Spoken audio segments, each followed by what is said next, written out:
Hello everyone, welcome back to my channel. My name's Angela and this is the Simple Quiet Life. I like to base my channel on 1 Thessalonians 4:11, where it says that we should make it our ambition to lead a quiet life, to mind our own business, and to work with our hands. And so today we're going to talk about working with our hands, and specifically the treasures of working together. So I'm going to give a little backstory here and talk about my home life growing up a little bit. So by the time I graduated high school, I was the oldest of 8 children. I started out as, I was the firstborn, and just had a couple sisters, and my dad was raising me, and then he remarried, and we ended up being a family of 10, and I was still the oldest. So I had a lot of work to do. There was plenty of work to do in our family, I guess you can say it that way. And there was laundry to wash and dry, fold and put away. There were school lunches to pack. There were children to get dressed. There were shoes to find. And it seems like someone in the family, one of the kids, always had a missing shoe. And I just remember we were always looking for a match to a shoe. And it was hard to go to school, if you didn't have your other shoe. So with so many people living in one house, with one bathroom, it always needed to be cleaned. And what I hated most is scrubbing the bathtub. I still hate doing that. And I don't remember mopping the floors, but I'm sure I did. And it didn't take me long to realize that my dad was great at 2 household chores, especially in particular, at 2 in particular. He didn't do a lot of housework. He went to college and worked a full-time job, but he did do a couple household chores that I remember. He probably did more than that. Vacuuming and cleaning mirrors. And whenever he saw that my cleaning list was overwhelming me, he pitched in and he did his share to help me. He taught me how to clean mirrors without leaving streaks. I specifically remember that. And he didn't like streaks on mirrors. So he taught me very well how not to have streaks on mirrors. And except for the times that my dad, lifted my workload by helping out with the chores, I didn't really know how to work with another person. And I can even say that even when my dad pitched in and helped, we didn't really work together on a task. Like in my older years, especially when I was very young, we worked together a lot on things, but I wasn't really old enough to do a lot of work then. But so we didn't have a lot of unity in our family as far as people working together. And but the couple people I learned from was my grandma. So my grandma always told me stories about how when she was a girl, her mom would work with her. Like, she always wanted to go outside and play because she had brothers and she had cousins that were boys. And she just wanted to be outside, with the boys and doing fun things. But her mom knew that it was important for her to learn how to do things in the house so that she could take care of a family one day. And so in addition to her getting to play outside at times, she got her fill of that. But she also worked inside with her mother, who my grandma boasted on her mother, which would be my great-grandmother, about how her mother would sing with her. She would recite poetry, and they would talk, and they would work together. Like, her mother was always working with her.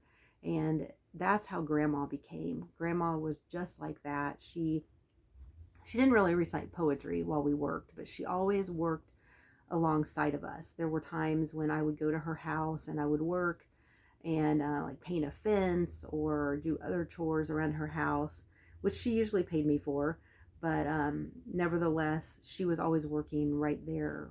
If she wasn't doing the same job, she was doing another job. She wasn't just sitting lazy, while I was doing the work. But my dad was her son, and he taught me a lot about working together in another sense. And this wasn't really household chores, but it was through moving. So our family moved a lot over the years, and my dad and I usually carried the furniture together a lot.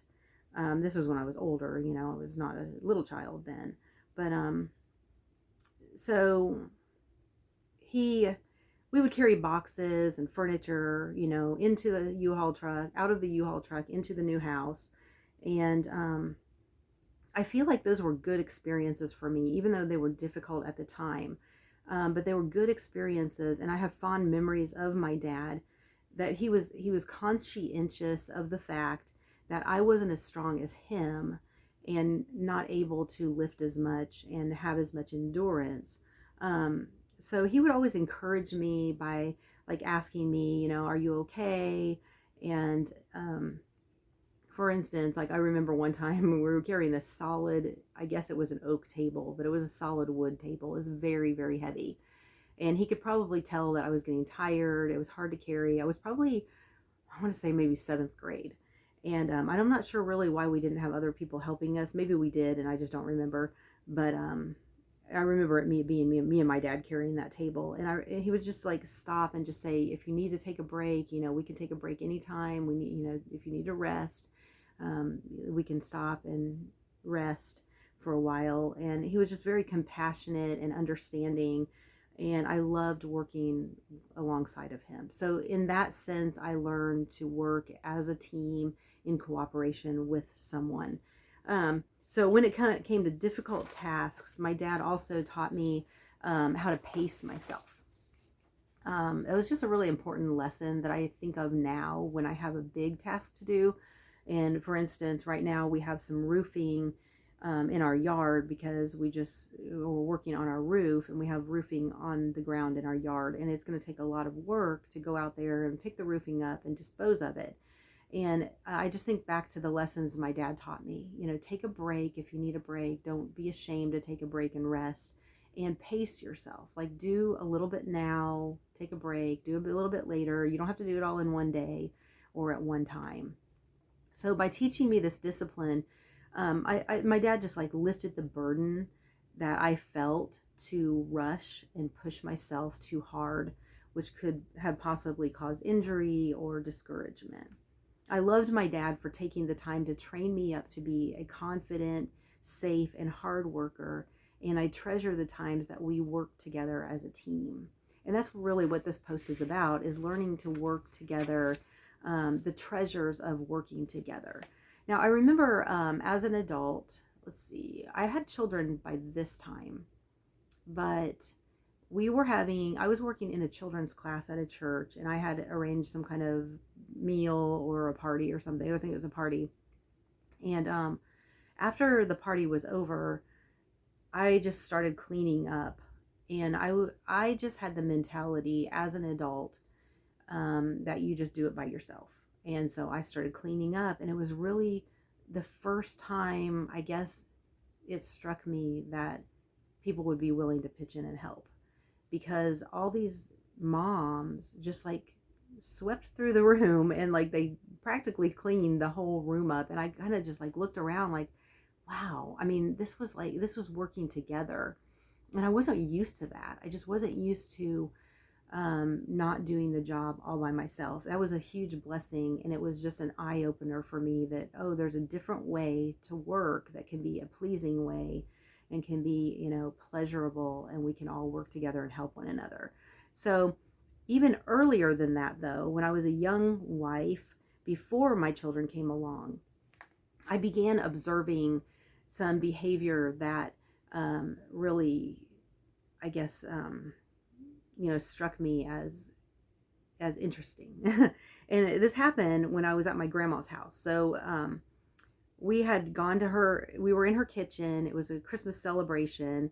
And like I said, our family had moved around a lot. So I had limited holidays that I had been at my grandma's house. And I just had never observed this before, I guess.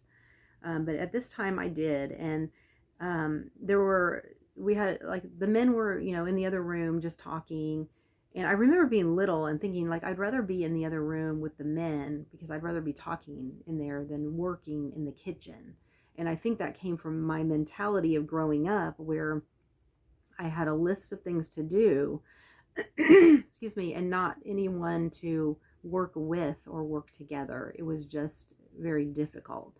And so at this particular time, when I was a young wife, I was in the kitchen. We were getting ready for the family meal, and the men were, off in the other room, but the women were in the kitchen, and it was my grandma, my aunt, and my teenage cousins who were girls. And they were just, we were each in the kitchen making various preparations for the meal, for the holiday feast. And they were carrying on lighthearted conversation and telling stories and laughing together. And I stood at the counter, on the other side of the room, just silently mixing the mashed potatoes because that's what I did most years at the beginning. And I just found myself confounded as I was mixing those mashed potatoes at what I was observing and hearing, because not only were these beloved women in my life making the meal together, but they were also conversing with one another. And I just, like, how could this be possible? How could you be working, making the meal, and talking and laughing and telling stories at the same time? I could not begin to even imagine being able to cook and talk at the same time, let alone tell stories, laugh, and enjoy the presence of others. It just wasn't something we did in our family growing up. And it was foreign to me. I was baffled, to say the least. And I didn't know how to participate in what I thought of as this foreign activity. So I just mashed my potatoes all alone at the kitchen counter. And yet I wasn't all alone, which I realized years later. As the years went by, I became more accustomed to this, and I realized I wasn't all alone. And even though I didn't realize it at the time, I was in the schoolroom of life, learning to do the very thing that these beloved women in my family were doing. I was learning through observation and presence. And there's something about presence that makes all the difference when we're working at a task or a chore. Many of you have probably already experienced this. You probably can't even imagine feeling like I felt that day, because maybe you are used to being in the kitchen with family members and being able to carry on the conversation. But for me, it was a foreign idea. But as there is something about being in the presence of other people. And, as a child, my dad's presence in work gave me confidence and strength to accomplish tasks that seemed difficult for me. And as an adult, the presence of my grandma, my aunt, my cousins, it showed me that how enjoyable and rewarding work could be when we all join hands and hearts to make a home together. That's what struck me. It was just a very beautiful thing. I can't say that I was very good at it when I was raising my children. I felt like I was learning. So I was sort of, I guess, a little annoyed. Like, I was good at teaching cooking if I was teaching it. But if I was trying to cook in the kitchen, I wasn't very good at being very patient as far as like wanting people in the kitchen with me. Like my daughter, I actually regret that I didn't, like, I was still in the process of learning, and I wasn't able to enjoy just working along with them. But it changed gradually as the years went by. And one beautiful thing that happened recently, to show me that God redeems things, just things like this in our lives that are beautiful. He redeems us from our sin, but he also redeems other situations like this in our life. Because recently, I think I've mentioned on the videos that we moved to another little town recently, and we had to do a lot of cleaning up when we moved into this house. There was paint all over the floors. Just whoever did the painting left paint, tracked it all over the house. And my daughter and I, my grown daughter, it was so beautiful because we got together. She came over to the house, and we had all the cleaning supplies ready, and we just worked. And I would say for a week or two straight, we worked together in that house, and it was so fun. We talked, we had conversations, we laughed, we probably told stories, I don't know, but it was just natural. And it was just like when I used to observe as a young woman before I had my daughter. my grandma and my aunt and my cousins in the kitchen doing the same thing. So I praise God that he redeemed that and that I'm able to do that with my daughter now. I regret that it didn't happen earlier, but I'm thankful that it's happened now. So working with our hands with those we love can be a means of creating some of the most cherished memories of our lifetimes if we yield ourselves to the togetherness that flows from the work. So let us hold one another close. Let us hold one another close to our hearts as we serve one another in the daily tasks that are set before us. Until next time, may the Lord richly bless your moments together with the people that you love most. Have a great day.